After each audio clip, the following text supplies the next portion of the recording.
کلکیریا سلف کے متعلق میں نے آپ کو بتایا تھا کہ ایپیلیپسی میں یہ چوٹی کی دوا ہے، اور بعض اس کو کہتے ہیں کہ یہ اینکر ہے ایپیلیپسی میں ہومیوپیتھی دواؤں میں۔ روزمرہ میں اس کو عام طور پر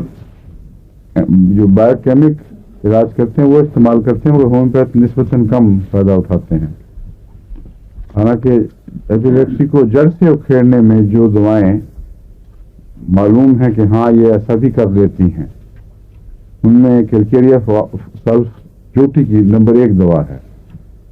اور میرے خیال میں اس کو 1000 میں دینا چاہیے،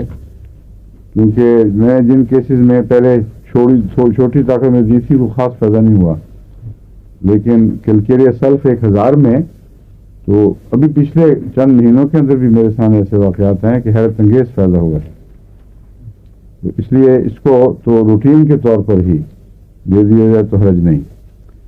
اور کلکیریا کا اس سے تعلق ہے ضرور اصل میں، اس لیے کلکیریا سلف ہی نہیں بلکہ کلکیریا آرٹس بھی اس میں نمبر 2 سمجھنی چاہیے۔ اس کے متعلق بھی کینٹ نے بھی لکھا ہے کہ یہ اس نے خود اس میں کیوریٹیو کے طور پر دیکھا ہے ایپیلیپسی میں، اس کے دینے کے نتیجے میں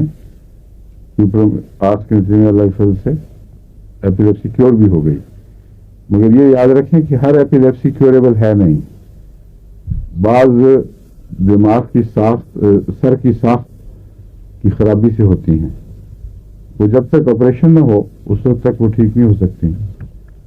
اور بعض اندر ٹیومر ایسے ہوتے ہیں جن کو نکالنا ضروری ہوتا ہے سوائے اس کے کہ ہومیوپیتھک ٹیومر کو حل کر دے۔ تو اس لیے ہومیوپیتھک میں کیوریٹیو جو دوائیں ہیں وہ نسبتاً کم ملیں گی، عام بیماریوں میں تو زیادہ مل جاتی ہیں، کیونکہ بعض بیماری کی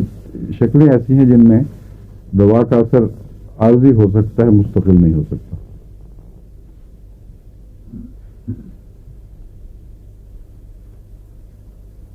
اس میں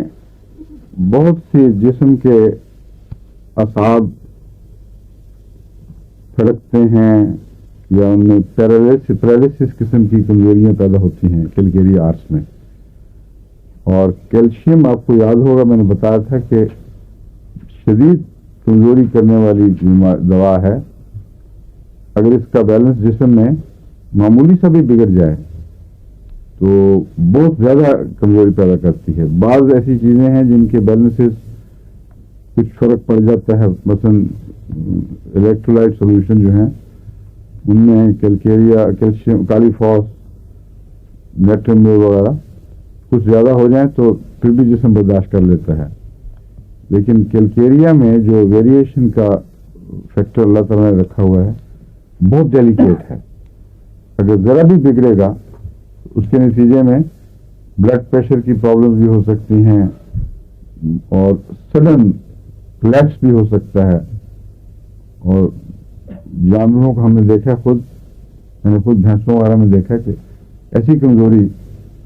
کہ بالکل نڈھال ہو کے جسم زمین پہ گر پڑتا ہے۔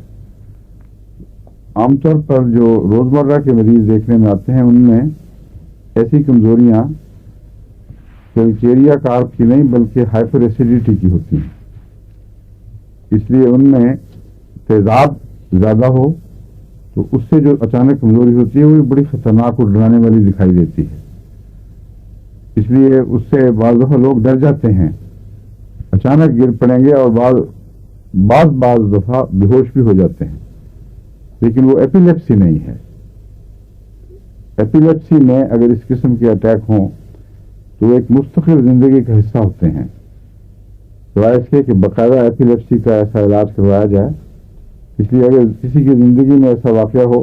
کہ کوئی کمزور ہو گیا ہے، گر گیا ہے، بے ہوش ہو گیا ہے، تو اس پر یہ خیال کر لینا کہ ایپیلیپسی بالکل غلط بات ہے،